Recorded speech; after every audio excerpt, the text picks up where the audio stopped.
Yo, Dave Locken with Odd Shopper, and the time has finally come. It's bittersweet. You got the Super Bowl. We've all been waiting for this, but then football's over. So let's make it worthwhile. Can we make some money? I got some wild stuff for you today too. There's no doubt about that. And pardon the appearance. If I look tired, it's because I am. They don't schedule men's league hockey games at good times anymore. 10:40 p.m. hockey game on a Monday night. You kidding me? I get home past midnight, finally get into bed at 12:30, and then my wife's like, "Oh, you're moving around, you're waking me up." I was like, "Yeah, I'm can't sleep." Had the phone open, so I said, I'm not doing this today. I'm not dealing with this. I went down, slept on the couch, got like 4.5 hours of sleep. So we're running on fumes, but I won't let you guys down. We got some awesome stuff.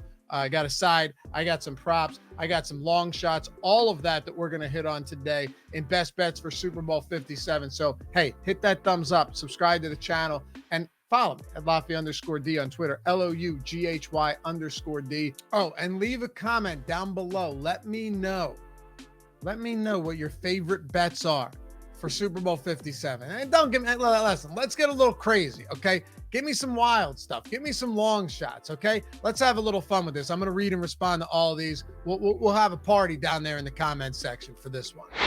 All right, first one here. We've done this all season long, so there's no reason to stop now. I tell you, I'll always give you guys a side, even when we have props and everything. I'm always going to give you a side, give you my lean.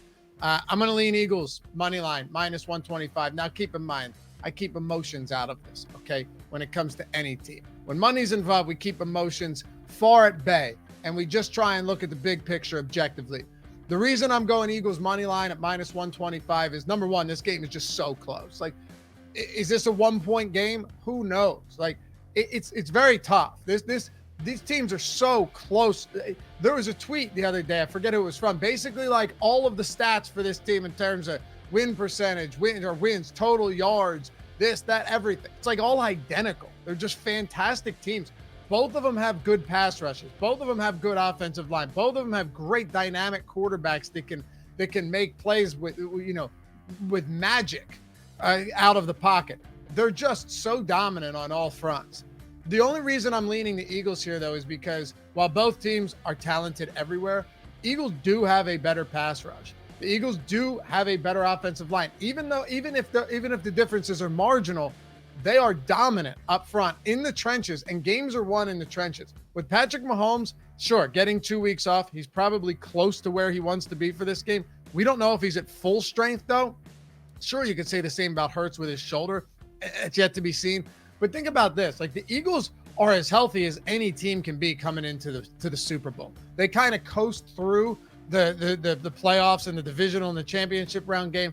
And you didn't really need much from them because they went up against Daniel Jones and they went up against, a one-armed Brock Purdy and Josh Johnson. That's the thing. We haven't seen them face a legitimately elite quarterback this season. It's true. Could Mahomes come out there and carve them up? That zone defense has struggled against good passers like this. We've seen that. But they have added. I mean, you already have Slay. You have James Bradbury. They've C.J. Gardner-Johnson at safety. They had none of that last year when they faced good quarterbacks. Dominant pass rush. Hassan Reddick's an absolute dog. We'll get to that one in a little bit. Stay tuned. That's going to be fun. And not only that, like, the Chiefs are dealing with injuries. Patrick Mahomes, maybe not 100%, but even so, Mecole Hardman just hit the IR. He's done. He's already ruled out. We don't know if Juju Smith-Schuster or Kadarius Toney are going to play. This team's definitely dealing with a lot of ailments coming into the biggest game of the year. So the lean here would be Eagles. They're healthier, they're stronger and better in the trenches, even though these are going to be some great matchups for sure at the line of scrimmage. It all comes down to Jalen Hurts and Patrick Mahomes, but that Eagles run defense is dominant, and that pass rush with 78 sacks this season should be enough to edge out a very, very, very narrow win, which is why I'm going money line. All right. So I got a ton of props coming up, some long shots, some simple ones. We'll run through all of them. I tried to find everything I could. It took me a lot of time to put the pieces together for this one because there's unlimited props and bets out there for the Super Bowl. But can we have some fun with this next one? Let's have some fun with one of these. And if you haven't signed up on DraftKings yet, this is where I'm getting this. You're getting $200 if you have 2 minutes and $5. That's it. Seriously, like, find $5 laying around.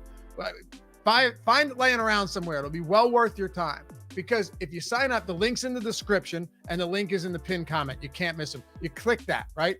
You sign up, takes a second. Put $5 on this AJ Brown bet I'm about to give you. We're going to sweat it together. And it doesn't matter because you're getting the 200 regardless. Once you place this bet, the game doesn't even need to start. You're getting $200 in your account like that. Doesn't matter. But we're going to sweat this together because it's fun and it's a long shot. The worst case scenario, you put $5 in, you take this AJ Brown bet that we're going to hit on, you turn it into the $200 and you lose it all, right? You lose it all. Okay, shit happens. It's a horrible week for you. You lose it all. Worst case, you're down $5. Best case scenario, you run this all the way up and you go, damn, I put $5 in, turn this into 4 or 5 figures. Legit no-brainer. I don't know if they're going to keep it around after the Super Bowl, but let's take advantage of it while we can. $5 in the 200, links in the description and in the pinned comment. And we're taking AJ Brown, longest reception of the game at plus 225. Think of this, man. He has the most deep attempts, deep targets on the year among anyone in this game. All right. 32 of them. Yeah. 32 of them. And that's without Jalen Hurts playing in a couple spots. That's with this, think about this. That is also with him, and I'm including the playoffs, like not being needed last game, not being needed against the Giants, not being needed in so many of these games where they ran the ball down the opponent's throats and they took their foot off the gas at halftime. And he still has 32 deep attempts on the year, whereas MVS is next with 25, and then Devontae Smith with 22. He trails, AJ Brown trails MVS and ADOT, but he's going to have more targets. Like if Juju and Tony are active too, he's definitely going to have more targets in this spot. You're going up against an elite offense, the world's best quarterback in Patrick Mahomes. You don't think we're going to be seeing some balls aired out to AJ Brown, seeing a ton of opportunities? I definitely think so. Now, there's some ways this could break against us. Obviously, it's plus 225, right? Like Quez Watkins breaking off a long catch on his only target. Devontae Smith hauling in a deep shot, or, Kelsey erupting after the catch. But at plus 225, you're talking about implied probability of 30%. I'm cool with that, given how often Hurts looks to Brown downfield and how dominant he is after the catch. So let's take that. Listen, you can put more than $5 on it, obviously, but if you're not at DraftKings yet, be wise with your money. Turn this into something very simple, $5 into 200. But either way, I mean, let's sprinkle on a little AJ Brown, plus 225, longest reception of the game. Another one I like here with the Philadelphia Eagles. And listen, I have a Kansas City prop I'm going to mix in next.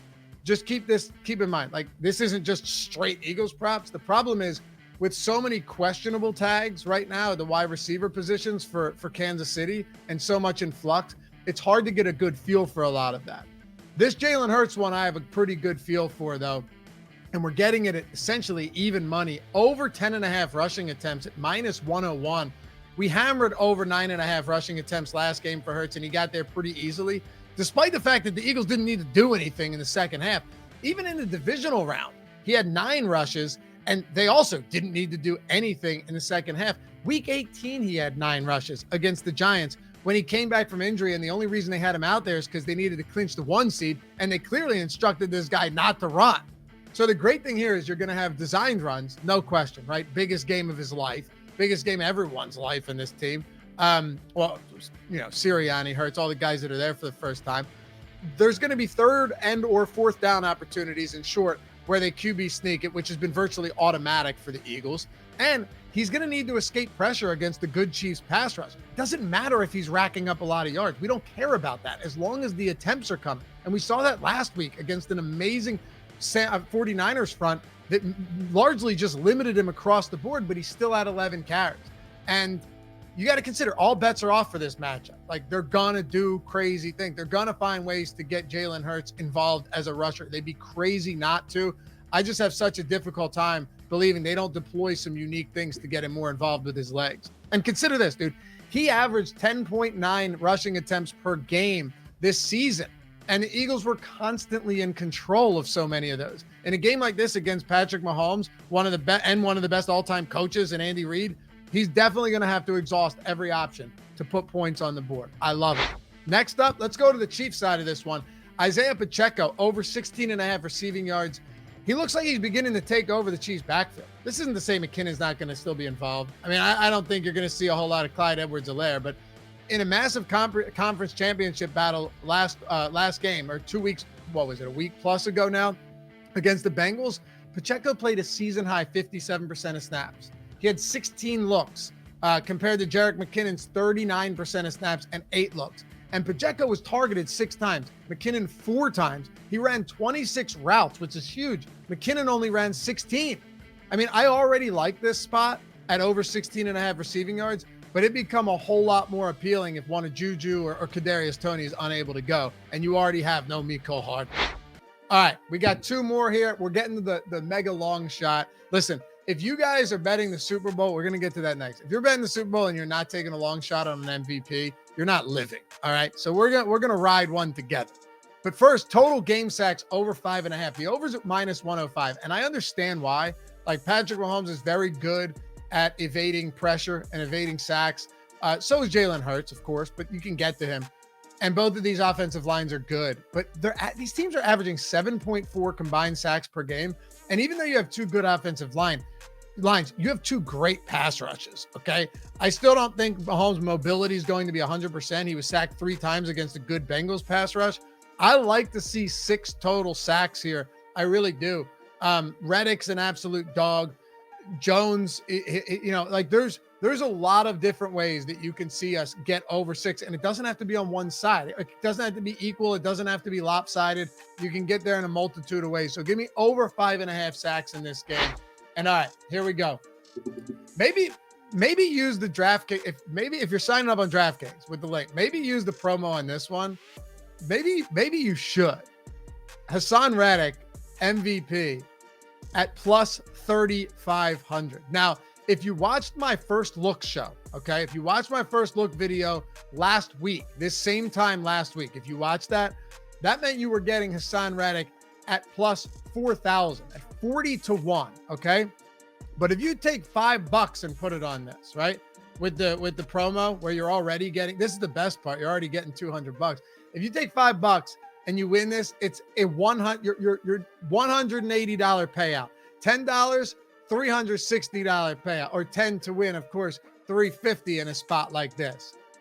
I already hit it at plus 4,000, but I still think plus 3,500 or 35-1 is real nice for Reddick. And think about this.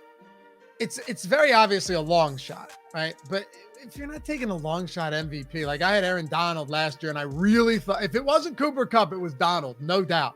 And Cooper Kupp ended up edging him out. It's a subjective award, right? Like, these are people. These are people deciding on who it is. So obviously, like, realistically, it's Mahomes or Hurts, whoever wins this game, is assuming that one of them has a decent game, just decent, because you're talking about a ton of storylines. You see all this stuff, like two black quarterbacks matching up against each other. The storylines with Mahomes on the high ankle sprain and Jalen Hurts like with the shoulder, and no one expected him to be this good. Can't believe he's here. We know that. Okay, that's why they're heavily favored against the field. But I think we're still crazy not to at least look at Reddick, because 10 to 350, 5 to 175. Like, those are nice numbers. And the reason I'm doing this isn't just because I'm like, I'll go with this one. It's not pin the tail on the donkey shit here. This is actually, I think, reasonable. Because if the Eagles win and Hurts is just okay, which is possible, we've seen that a lot this year, and the backfield continues to take a committee approach, and it's like Sanders and Gainwell are, they're both decent. They both punch one in, but no one's good enough. Plus, when are you going to see a running back? It's been a long time since a running back's won an MVP. If that's the case and they win, you pretty much know it's because Mahomes was under constant duress all game, and someone got to him and forced bad throws or first forced fumbles and created pressure and got sacks and disrupted him all game long. If it's going to be anyone, it's going to be that absolute dog, Hassan Reddick. So 35-1, let's sprinkle, baby. You have to for an MVP in the Super Bowl. Take a long shot. That's mine. Let me know your guys' favorite bets in the comments down below. What's your wild bet too for this weekend? It's all that matters, right? Like, we're take some sharp and smart shots, but we gotta get wild at times for the Super Bowl, final game of the season. Hit that thumbs up, subscribe, and follow me at Lafayette_D. Best of luck. I'll catch you guys back here on Thursday. Peace.